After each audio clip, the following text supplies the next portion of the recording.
Hey guys, it's Kevin again. This is my review for Boardwalk Empire Season 5, Episode 5, King of Norway. And this episode was fantastic. I love this episode. By far the best episode of the season. Wow, that twist at the end of the episode was amazing. I loved everything about this episode. A lot of surprises about the episode. And with 3 episodes left, it is definitely getting very intense. And shit is about to go down, definitely. Especially with Nucky, which we'll talk about. Let's just get to this episode. So we start off with a flashback, but it's not like the other flashbacks we've seen, which I actually like that they did this. For the past 4 flashbacks, we've seen a very young Nucky, about, maybe the age between 8 or 9. However, this Nucky we saw was like early 20s Nucky. Early 20s, maybe 30s. He maybe is in his 20s, his 30s. And that's basically who he was. It was like an early Nucky. He was younger, and I gotta say, the guy that played Nucky did a really good job. Like, I really felt like I was watching a young version of Steve Buscemi here. He really did a great job, and basically, Nucky is a young deputy sheriff who has been sent to check out a dead body under the old iron pier, and it turns out the body is actually not human, but porcelain. And we see this guy, Mrs. Zeller, who is an ornery old woman, who asks who this deputy is, and he says the name is Nucky. And again, I gotta say, the guy that played the younger version of Nucky was definitely really well casted, definitely really well done there. So then we see Capone, and he is basically on the toilet. He's constipated. He's reading the paper. He's constipated and agitated, and he comes out and says he spoke to Nucky about Luciano's plan against him. But all Nucky had to say was history doesn't repeat itself. So Capone calls it a message, like an omen. He obviously has never, which actually comes from Mark Twain, apparently, and he knows he's been investigated for income tax evasion, facing a minimum of 5 years in prison, and announces that they have to move the entire operation out to Chicago to nearby Sicaro, and by the next day, D'Angelo and the undercover agent look slightly alarmed, and Capone picks up on it and asks him what the problem is. He says, "You got something better to do?" And then we see, the nerdy accountant Reese is like, "Oh my god, a cockroach!" And it's like, that's the least of their problems. I thought that was really funny, and that was just really funny what happened there. So then we meet this guy, this hobo kid that Mickey Doyle picked up to unload trucks one night. He comes into Nucky's office all cleaned up, and he's Doyle's assistant now. And this guy is Joe Harper, who's a new character. Now, my only complaint with this is that we're on episode 5. We have 3 episodes left. Do we really need a new character? It's a little too late, in my opinion. However, Nucky pulls the door open, and Chalky is sitting there, wearing a 3-piece suit. And I knew that this was going to connect with Nucky's storyline. I knew that Chalky's storyline was going to connect with Nucky's storyline, because it did last season. So I expect it to connect this time as well. So Chalky says he's not packing. He has been frisked at the door, and Nucky says that wouldn't stop a man who's made up his mind. And Nucky offers him a drink, but Chalky declines. Doesn't anyone drink anymore? I thought that was funny. And Chalky asks what he's been up to, and he says he ran with some boys, and then mumbles something about a gas station getting left behind. He says he went to jail and everything. And Nucky says, "I heard you were still doing that." And Nucky apologizes and says he doesn't know where Narcise is, but he does know that Chalky's family moved to St. Louis and is living under the wife's maiden name. He offers Chalky a place to hide out and tells him he should start over. And again, I really felt bad for Chalky, because Chalky has just been in such a bad position this season. Such a bad position, like a terrible position. He really has been in probably the worst position out of most of the characters. He's probably in the worst one, because he lost his daughter, his family's abandoned him, he's been to prison. Like, he has gone through shit this season. He really has gone through a lot of shit, and I really felt bad for him, especially this episode. So Chalky says they're not schoolboys anymore, and Nucky peels off some money for him, and though Chalky at first refuses, Nucky insists that this is between friends. So suddenly, we're then inside one of Eli's nightmares again, which includes a yodeling record, a portrait of a mustache man. That was just really out there, and he's drunk again. And then there's a knock at the door, and this awakens Eli, and it's his wife, June, who's been waiting at the station for Eli to show up. She's visiting Chicago from AC and is surprised. She's 7 months pregnant, and it's been that long since they've seen each other. And Eli is shocked at this, but thrilled with her condition. she has the baby, and when she has the baby, Eli says June should move to Chicago with the newborn and two youngest kids because he needs her. It's a blessing. It's a chance to start over, and he says not everyone gets that. So, they're making out and everything. Eli tells June they've been invited to his partner's house for a home-cooked meal where other surprises await, and honestly, I thought that scene was really well done. I really enjoyed that. Thought that was, as I said, really well done. So, Gillian is still passing her days at the insane asylum. She's still at the insane asylum, and her friend Charlotte runs in and urgently hands her a piece of paper and tells her, protect your fur, and Charlotte is dragged out by the matrons, and she sees this piece of paper is an ad for Saks fur storage. So basically, I was wondering what's going on here, and basically, Nucky is then meeting with Johnny Torrio in Brooklyn about Lucky wanting to get him, and Johnny says it doesn't make sense, and he seems slightly confused and preoccupied. He's either losing his mind too, or is up to something. 1 second, guys.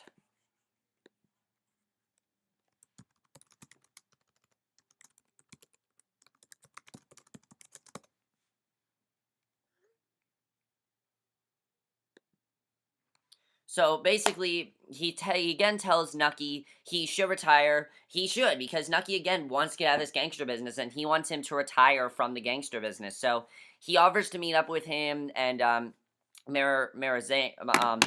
Marazano to see what's up. And then we see another flashback, and Nucky is meeting with his boss, Sheriff Lindsay. And the sheriff tells Nucky he likes his girl, Maybelle, but Nucky says Maybelle's father doesn't like him to win him over. So this is when Nucky and Maybelle were engaged. And Nucky's taking him to the fancy new oyster house.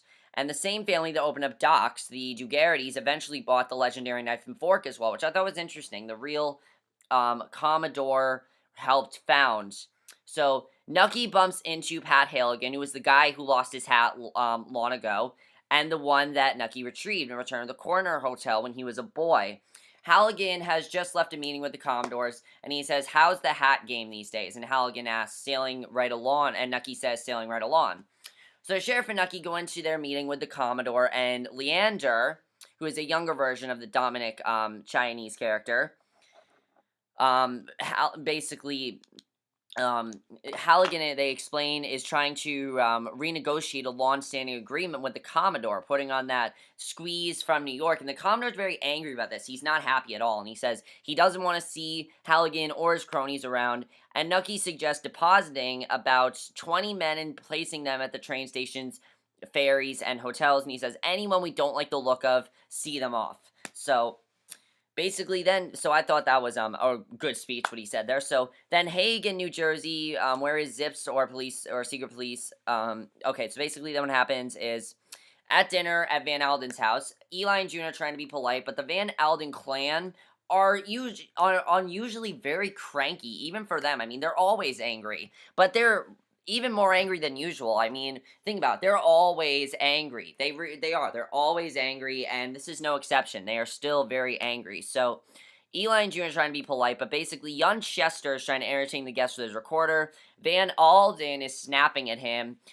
He says, Chester, that would sound much better further away. Eli is telling Van Alden not to worry about Lucky's having recognized him. He can't prove anything. But Van Alden is worried and says they'll have to go after Eli too since he's his partner. And he tells Eli you'll fold. So June compliments Van Alden in the house. His Norwegian wife Sigrid complains about the leaky roof. And June offers to have Eli come over, help Van Alden fix it. Sorry guys, let me fix this because there's a big glare right now and I don't like it. Sorry guys, it was like a huge glare right on me. Okay. So basically, Sigrid seems especially agitated. She insults her husband even more than usual, saying that one man, Eli, is enough for the job. She says he should come over when her husband is not home, and that was interesting. She's kind of referencing the sex there. So then back in New York, Margaret, of course, in the last episode, she went back to New York to talk to Carolyn Rothstein. And she has persuaded her to take the deal she and Nucky have offered. And at a meeting with the firm's partners, Her and her lawyer, Carolyn, signs off and Margaret hands over the check, written out from old Rumpus Associates, and Carolyn's lawyer puts up a fuss because of the company's ridiculous name and its location out of state. And Margaret says, this is the deal and the only deal, and Carolyn snatches the check, folds it, and sticks it in her wallet. So afterward, Margaret's boss begins to chastise her for having been secretly married all this time because he didn't know that she was secretly married. And basically, he's really eager to thank Nucky personally, and Margaret is pretty cool at this point. She's fine right now. She knows, she's not upset or anything about what happened. She's pretty cool. She's cool as a cucumber, as you would say. Cool as a cucumber. I'm sorry, guys, about the glare. I don't know where this glare is coming from. It just came out of nowhere. So Nucky is under an assumed name to be used for shorting the stock of the Mayflower Grain Corporation, and she'll be running that firm in no time. So I'm wondering if Margaret's going to possibly start her own firm. I'm wondering if that's really what's going to happen here. We'll have to see what happens, though. But back in Atlantic City, a United States Marshal shows up at the old rumpus looking for Albert Wright, a.k.a. Chalky. He's on the run, and the Marshal says after killing a prison guard and the convict, he escaped, and he asks Mickey if he's seen him. So basically, this guy wants to take him back to jail. Chalky, because he wasn't done with his jail time. He got out of jail by himself, so this guy wants to take him back to jail. So the Marshal says, drawing his gun, put down the knife and raise your hands, and the man turns around, and it's not Chalky, but another guy with a big scar on his face, and his name's Jenkins. And the Marshal says it's not him. Marshal turns and leaves. Then Chalky steps out from the kitchen, and Mickey laughs, and he says, there you are. And I wasn't sure what was going to happen in that scene. I thought that was really intense. And Eli and Junior are then cleaning up the kitchen at Van Alden's, and suddenly Eli sees a picture of a man who was in his dream earlier. And it's a portrait of the King of Norway, which is why this episode is called King of Norway, because he actually sees the King of Norway in his dream hanging in the kitchen, and Eli has his own flashback of having sex with Sigrid in this very kitchen, which is really weird, but it's not so weird because she was just talking about it a few minutes ago. It's not as weird, but at the same time, it still is really out there why he would just think that. And Sigrid says, you remember now. She calls everyone in the room a liar and announces that she and Eli have had sex. And that's really big, of course, because she, basically, much to her young daughter's horror and Van Alden's surprise, June punches Eli in the stomach, and she's obviously very pissed at him. But that's not the only after-dinner surprise, because D'Angelo shows up and flashes his badge. And Van Alden says, let's take a ride, and he says, you too, Sheriff Thompson. So, really bad dinner party for them. Worst dinner party ever, just terrible dinner party. Really, really bad dinner party. I would never want to be at a dinner party like that. So back at the insane asylum, one woman is cradling Shoe like a baby, and another is shivering on the floor. Still another shouts about butter and runs through the room. And Gillian still stays, I can't say her name. Gillian sits calmly, smoking a cigarette, and she's the odd girl out. And her friend Charlotte is wheeled in looking very subdued. A little bit too subdued, though. So the question is, has she been given a lobotomy? And Gillian asks her, Dr. Cotton, what did he do to you? And Charlotte opens her gown, reveals a giant bloody incision across her abdomen, and she says she's sick and was someplace else, and so basically now Gillian has to help her. So then we see another flashback with young Nucky, and I really like this flashback. I thought this was well done in my opinion. I personally really enjoyed this.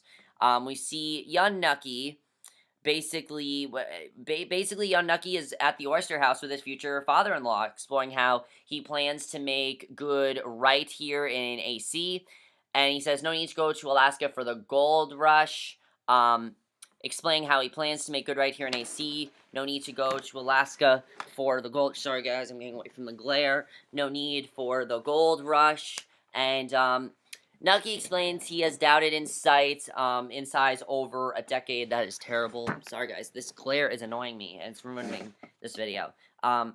He says there are 10,000 tourists every day in the summer, and he's working his way up to the ladder of success. And the father says, from bellboy to deputy sheriff, and he says every story has a beginning, and this is it, which is true. Every person has some sort of beginning with how they want to start their life. Every sort of job, you always have some sort of beginning job, and I thought that was definitely a good quote, because it's true. Everyone really does have a beginning. So the father sends Mabel out for some smokes and tells Nucky what he really thinks to me. He says, I don't know what she sees in you. I think you talk a bold line, but I don't think you know what you are. And Nucky says, well, I suppose, sir, then we'll both find out that. So then we cut to the Cuban bodyguard, warily standing watch at the New York restaurant where Nucky's meeting with Marazano. They've been waiting for Johnny, but decide to go ahead with business, and Nucky asks when he will get rid of Lucky, And Marazano says he disappoints me. That is true. And Nucky says he'll come for me again, and then he'll come for you. And Marazano says, when once it's on the throne, that is to be expected. So a car pulls up with 2 machine guns, taunting gangsters who open fire, shattering the windows. The bodyguard covers Nucky, pushes him to the floor in safety, but it seems most everyone else is basically just in a lot of trouble. So it's not clear if Marazano is dead or not. I'm not sure, but definitely what happened in real life. Lucky had Marazano shot and stabbed in 1931. However, at this point, we don't really know if he's dead or not. So I'm wondering if Marazano is actually dead. You can't tell at this point, but I'm wondering if he is. We'll have to see what ends up happening there. I thought that was just a really intense scene, though. Really well done scene, though. So then we see another flashback, the second to last flashback we have here. Nucky knocks on the sheriff's door late at night, and he says the jobs you do for the Commodore, and that they have their own rules. And he says, I can help you with those, he offers. The sheriff tells him to go home and that they'll talk about it another time. So, Gillian is in an obvious panic from seeing Charlotte's nasty incision is meeting with Dr. Cotton. Obviously, she's in a panic because, she doesn't know what to do here. Because she's not a doctor. She doesn't know how to help her. So she wants to calmly tell her personally that she has made a full recovery and is ready to talk about her release. And she says, I took someone's life in a state of temporarily insanity out of grief, she explains. And basically, she says, you know you are ill and now you know you're not, the doctor asks. And she says, how do you know what you are? And she shoots back, how do you know? And basically, he then muses, where does that insanity go? Another illness reemerge or in the body forever unless they're rooted out. And he promises, we'll find what's inside you, we'll fix it. And Gillian needs a plan B because she doesn't know what's wrong with her. She knows she's in an insane asylum, but she doesn't know why. So, and again, she wants to get out of this insane asylum somehow. So I don't know how she's going to, but I think she's going to try to find a new way to get out of here. Because she doesn't really have anything wrong with her. She's in an insane asylum and she doesn't know why. So Eli is asking Van Alden not to stare at him, and Eli says the event you're thinking about, it was an accident, and basically he says you meet and he basically asks him if he means a streetcar hitting a horse, and a man getting his head crushed in a metal press, a gas explosion which bystanders were literally torn limb from limb. That's what having your sexual relationship, and he's like, that's what having your sexual relations with my life was like. I thought that was a good line. He says, I don't know about you, my life is an asshole. Another cable ready, that was really big what happened there.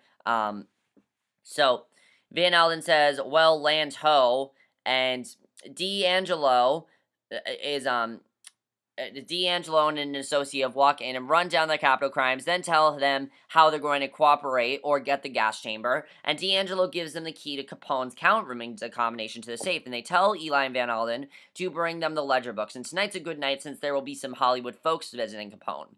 So Van Allen tells them that those ledgers are written in code, and D'Angelo shows him the solution, and he says the accountant Reese has agreed to cooperate.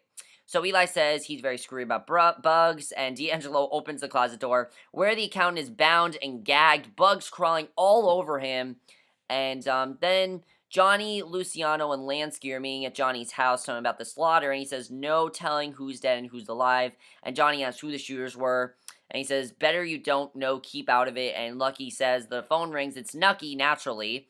And Nucky says, we waited for you, John. And John says, I called, didn't you get the message? And Nucky says, now I have messages for you. I will not rest until I see you in your grave. And that was just really intense what happened there. Now he officially wants to kill Johnny, and that was just really big what happened there, definitely. So, obviously he wants to kill Johnny. I thought that was definitely really big what happened, though.